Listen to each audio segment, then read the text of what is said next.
be there even though I am not there. So let's start by looking at how the revolution makes a monumental turning point and change. We have a massive vacuum of power because in the absence of the Tsar, Russia is crying out for leaders, and who is going to assume that power? When I left you on Monday, I'd introduced you to dual authority, which is the battle of two powers trying to effectively control Russia. In charge is the provisional government, who were originally Duma members, bourgeoisie men, wealthy, kind of looking out for themselves. And on the other hand, you have the Petrograd Soviet, who are there working and fighting for the workers, and the people are looking to them as the real leaders. So we now need to take stock and look at how the arrival of one man dramatically changes the revolution. So today you will watch some clips and then you will listen to my voice, and I will talk to you about how Lenin's arrival adds pressure to this new temporary government, how his arrival and his mastery use of propaganda endears him to the people, inspires the people, and shifts the people's conscience so much that they begin to buy into this idea of communism, begin to buy into this idea whereby you all work for one purpose. You work for the community, you share your profits, and happiness will become because of that. And lastly, the aim of today is that you will walk away understanding what was in the April Theses, which effectively was Lenin's most famous speech, where he comes up with powerful slogans, simple messages of why he should be the elected leader.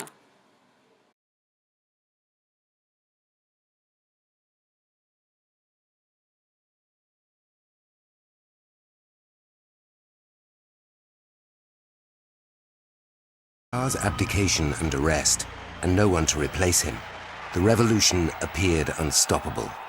Tsarist symbols were torn down, and the country rushed enthusiastically into uncharted territory. Immediately after the uprising in March of 1917, you have what's called the honeymoon of the revolution, when it looks as though everything's going to be okay. The forces of the left, and that goes from moderates and liberals to socialists, have joined together. They got rid of the Tsar. Surprisingly, the Tsar's government's collapsed. I mean, everyone is astonished by that. The army hasn't resisted. It looks as though there's been a kind of bloodless revolution.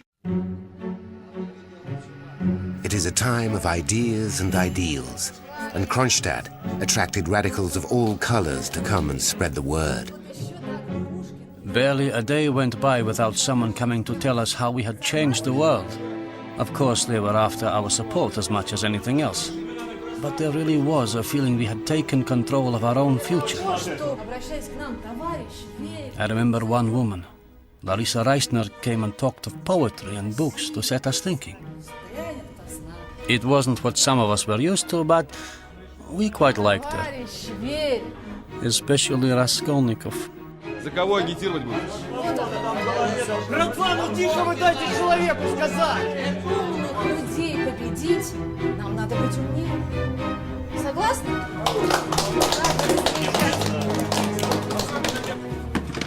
Printing presses could barely keep up with all the papers and leaflets proclaiming the dawn of a new era. They had a feeling of being the center of the world. The most important events are here, and it's up to us how to solve them. So we are masters of history to some extent. Russia was eager to read. Everybody wanted to read. We are free person, and it's interesting about sailors. Some sailors posed with books. It was a new image of sailor citizen, reading, wanted to get knowledge, to be enlightened, to be free citizen of free Russia.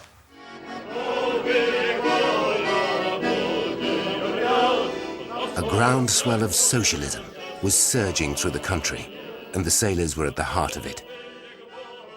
The people were in power, and the voice of sailors, soldiers, and workers could be heard through a mass of local councils, the Soviets. The first thing people did was to set up institutions to reflect their values, their interests, and to begin to defend them. The Soviets were set up to represent the masses, and they did that very effectively. Factories set up committees, regiments set them up, battleships set them up. And when you think about it, it's really extraordinary. The Russian people all stood up for themselves. It was direct democracy.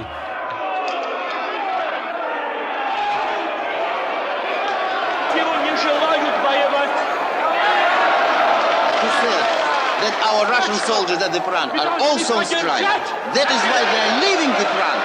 Молодец! Наших братьев на фронте!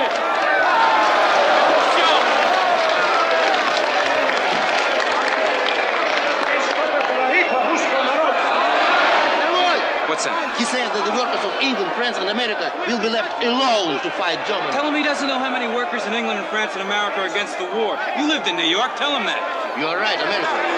Почему ты думаешь, что американские рабочие за войну? Американец, дай ему сказать, американец, дай ему. Go ahead, you speak. Американец! Go ahead. Tell them about your American workers. No, I can't speak here. I don't have any credentials to speak here. Credentials. American- What credentials? Everyone has credentials here.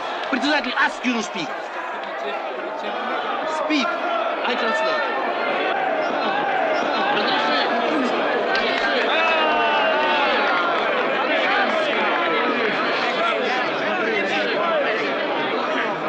Пройди теперь! Послушай, будет говорить американец! Дайте пройти.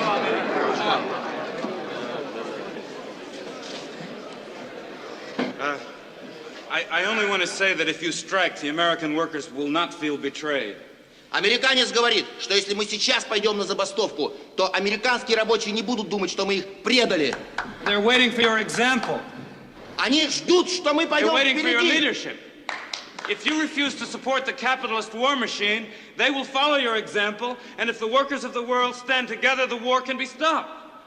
Он говорит, что если мы, все рабочие, объединимся, то этой капиталистической войне будет нужен конец. They support you and will join you in revolution. Он привез нам привет от американцев.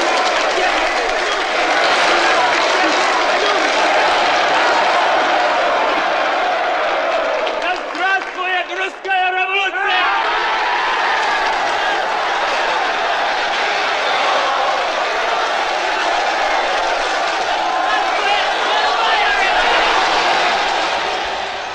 The Tsar's regime had been replaced by a temporary provisional government. Its ministers were Democrats, but many of them were landowners too, and they were committed to continuing the war with Germany.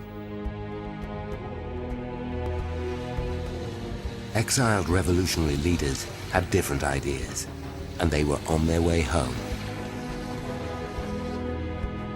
In a sealed train direct from Switzerland came one of the most important of the revolutionaries, Vladimir Ilyich Ulyanov. His party name was Lenin.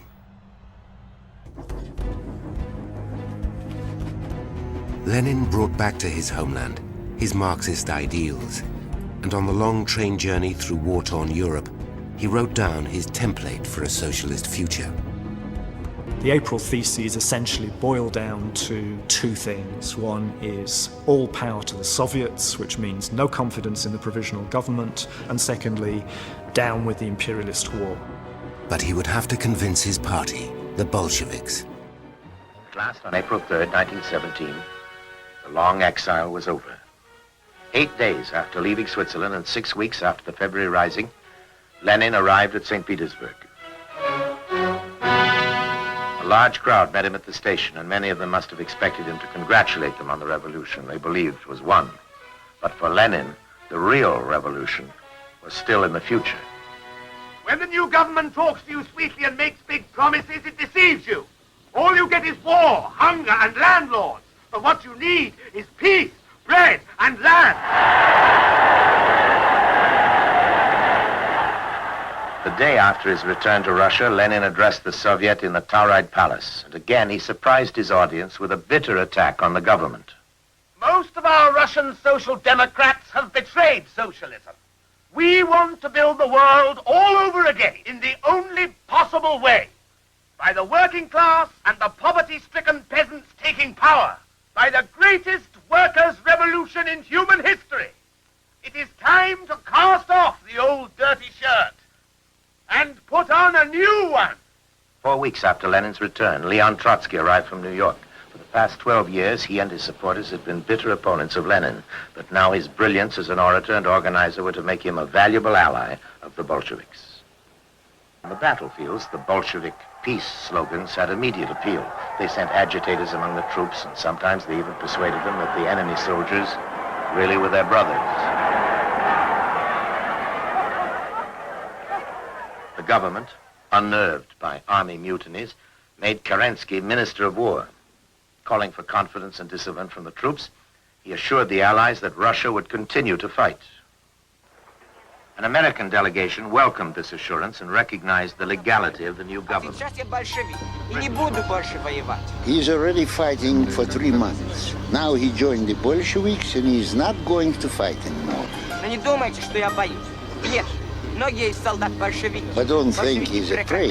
There are many Bolsheviks in the army, and the Bolsheviks will stop the war. Сколько тебе лет? 14. He's 14 years old. This government, which has been there, since the Tsar was overthrown, suddenly declares an offensive at the front. It looks as though the government hasn't changed, and neither have its war. So basically, Petrograd, which was St. Petersburg, they changed the name, had a mini kind of strike develop. The Petrograd workers went on strike, the industrial workers, there's like 50,000 of them. By March, the whole city is shut down, and they start really kind of revolting. They're ripping down statues of the Tsar. The Tsar kind of goes a little nuts, tries to get the army to squash the rebellion. The army's like, ain't gonna do it, I'm not gonna do it now. We're with them. And basically, the Tsar regime falls apart. The Tsar is put under house arrest. They stopped his train, took him off the train, and now the Duma, which was created in 1905 to share power with the Tsar, is now in complete power.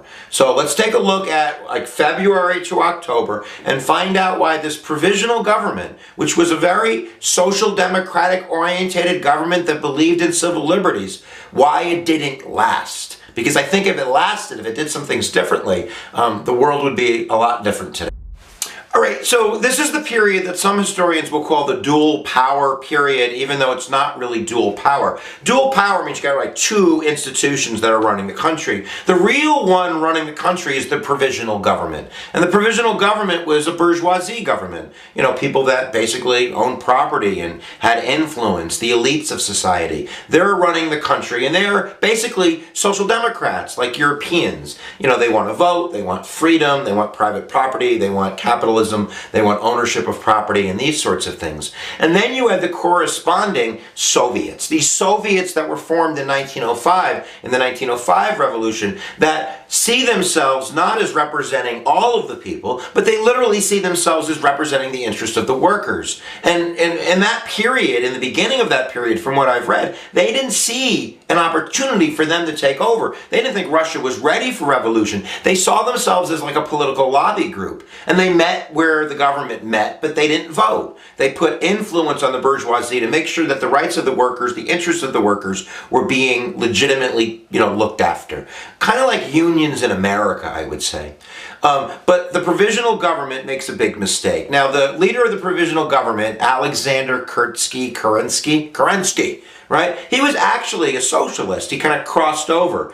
There's different socialists. We can't do all of it, guys. But the main ones were the Mensheviks, and then you have the Bolsheviks. And the Bolsheviks are much more radical. They don't want to work with the provisional government. Kind of like this in the corner, kind of pissed. And that's Lenin, and that's what, the Trotsky is another name. But Kerensky, he's not a Bolshevik. He's kind of a Democrat, social democrat, Menshevik kind of guy. So he crosses over and runs the provisional government. So the provisional government is really moderate. It's like center-left, I guess, in today's politics. But they make a huge mistake.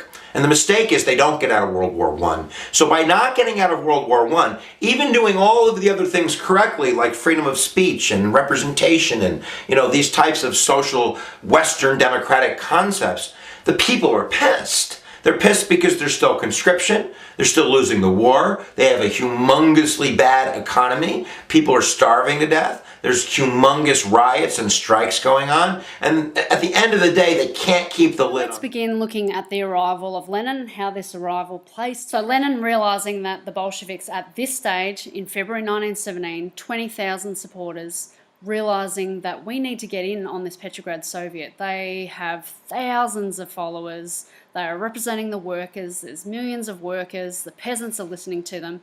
So he realises, I have to somehow get into the Petrograd Soviet, which is full of people who supported the Mensheviks. So he realises that I need to get into this political party, and the way I'm going to have to do it is somehow get to its leader, Leon Trotsky.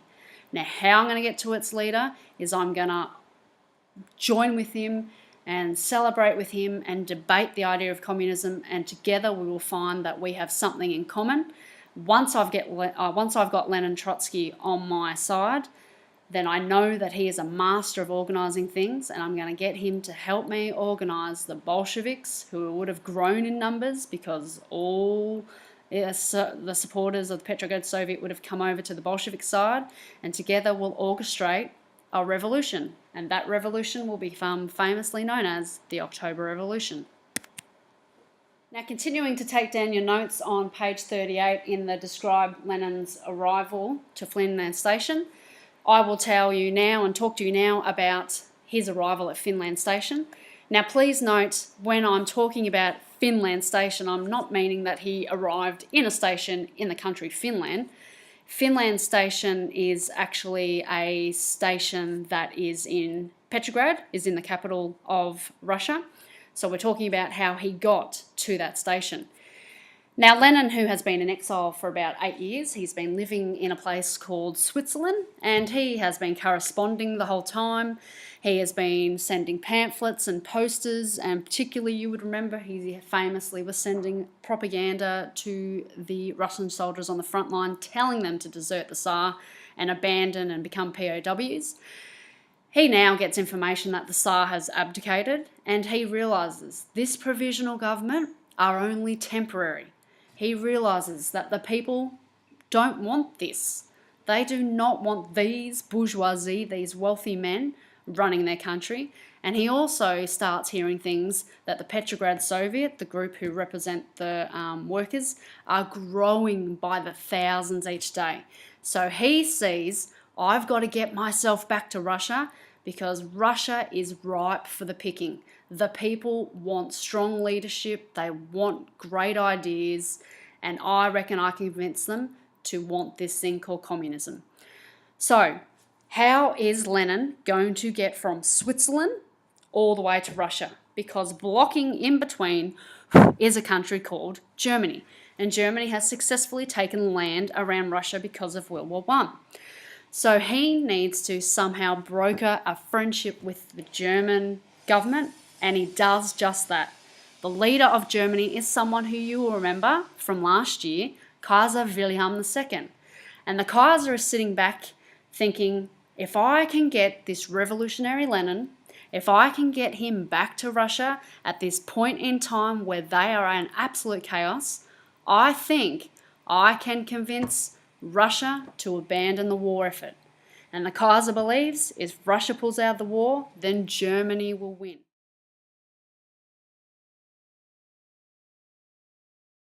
Meanwhile, as America prepares for war, Germany devises a plan to eliminate the Eastern Front and remove Russia from the war. 3 days after the Americans join the war, the Germans load a secret weapon onto a heavily guarded train, headed for Russia.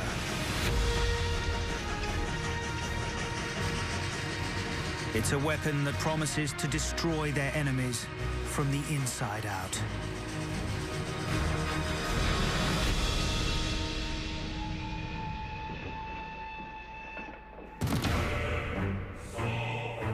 That weapon is Vladimir Lenin.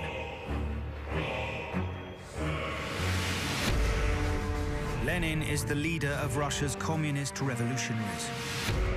With mass desertions on the Eastern Front and civil unrest at home, Lenin thinks they can finally topple the Russian government. For the past 10 years, he's been in exile in Switzerland until Germany sends him home on a train, along with over $10 million to fund his revolution.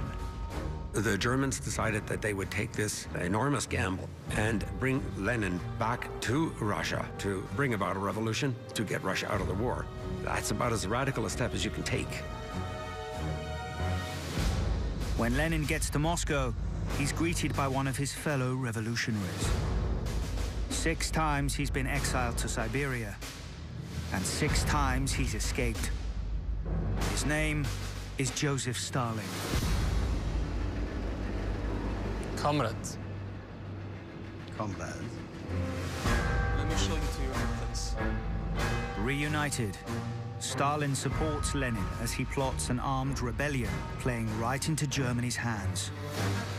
Over the next few months, Lenin and Stalin recruit a massive workers' militia.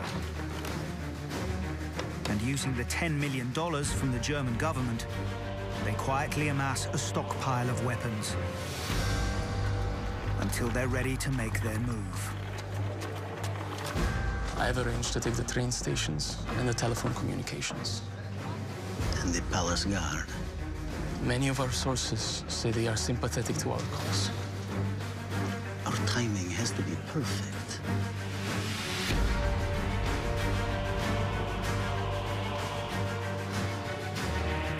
On the 7th of November 1917, communists stormed the Winter Palace, toppling the Russian government and paving the way for the Soviet Union.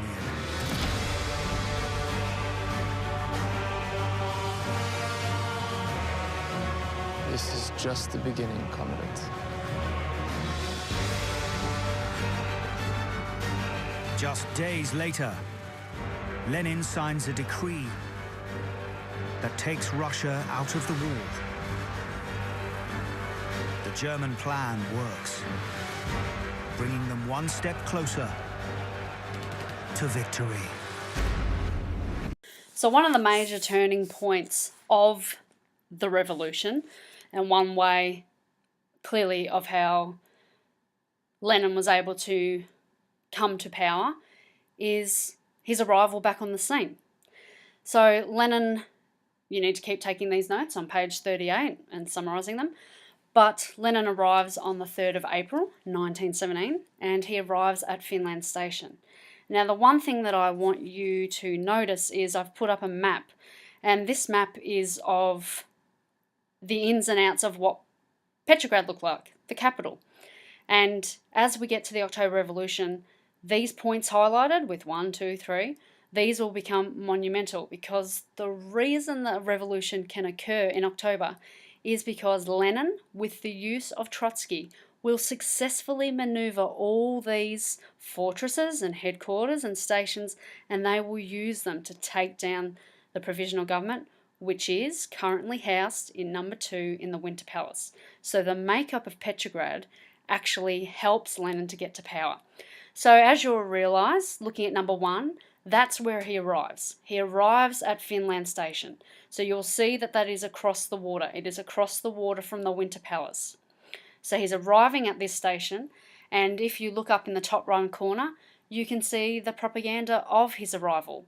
Clearly by looking at the picture, you can see that the people are assembled, they're chanting, they're cheering, hands are in the air, and Lenin is focused on, and he has his hand up to the future, and he's being greeted with passion and excitement. So Lenin arrives from April the 3rd, and he's come across in a train which was sealed. Now, why does it matter what sort of train he came in? The reason that the Germans made sure the train was sealed is because clearly nobody could look in and see what precious cargo was in there, and the precious cargo was Lenin. So he arrives crossing all these lands that Germany were in control of. He gets into Russia during nighttime. No one is aware that he's coming. So then whispers start to get out that something important is arriving at Finland Station, hence why the people turn up. And when Lenin comes out of that station, he is treated like an absolute god, as you can see in this picture. Now, what you can probably take from the picture is you will notice that there are different types of characters here. So we have Lenin, who is being, put on people's shoulders, being shown to be a true hero, someone to be celebrated. We can see the colour red. Now, we must note that the Bolsheviks only have about 20,000 followers, so if we're looking at what their followers look like, we can tell that a lot of the Bolsheviks are returning soldiers. We can tell that they're workers. We have the women. Women played a role in this revolution. They're going to start popping their head up more. But you can also see that the colour red is being used to represent the Bolsheviks. The reason that Lenin has been obviously thrown into this is the Germans are hoping that he will use his genius political ideas and his propaganda to win Leon Trotsky, to get the Petrograd Soviet and the Soviets onto his side. Bolsheviks will therefore be powerful numbers, and Lenin has promised the Germans, once I get to power, I shall surrender. So now we're going to actually watch some footage of Lenin's arrival at Finland Station. The people of Russia were looking forward to a future as one of the freest countries in the world. But now Lenin is on his way, determined to seize the revolution and make it his own. Lenin was somebody who was well known within Russia, seen as an extremely dangerous revolutionary. But at the time, the authorities, the new authorities, the provisional government, felt that the spirit of new Russia, the spirit of democracy, required that they allow Lenin back into Russia.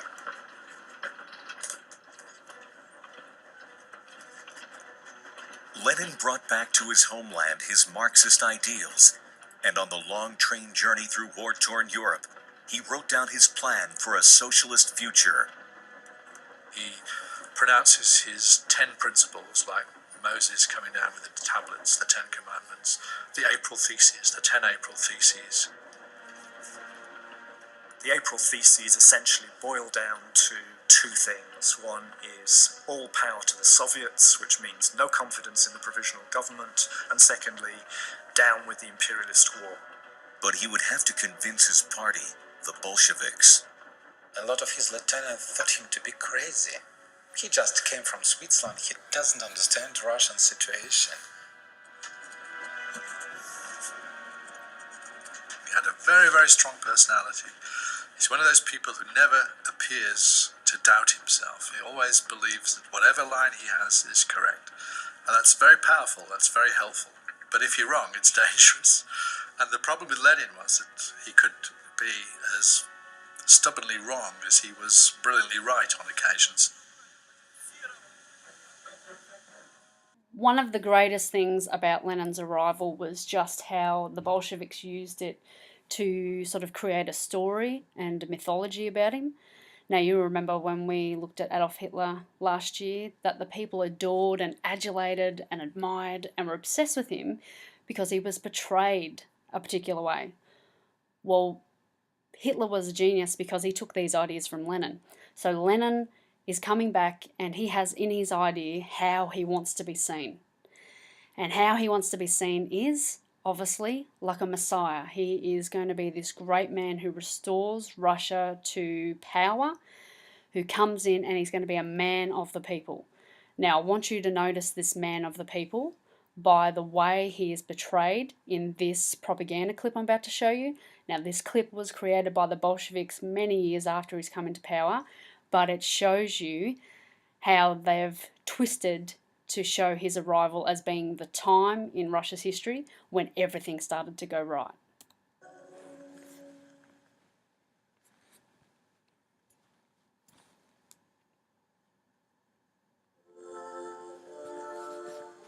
You'll notice the people are there, they're waiting. Who is coming? They're in silence. We have lights on the crowd, lights representing something divine is to come.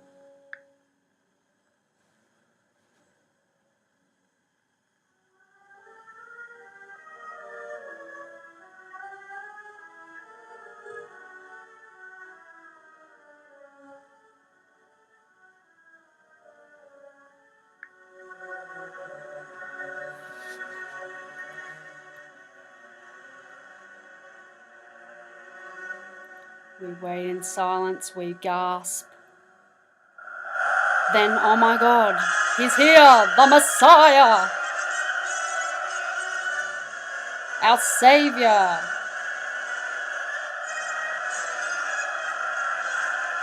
The man of the people. That's his first name, Yuliov.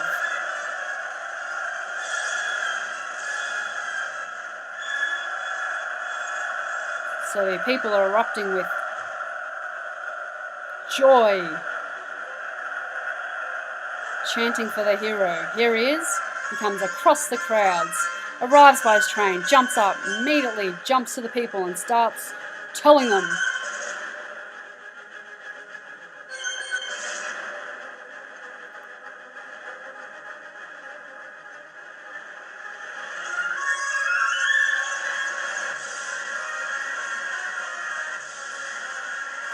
Do you notice the wind? The wind is supposed to signify the winds of change. So that wind blustering on him is signifying change has come to Russia.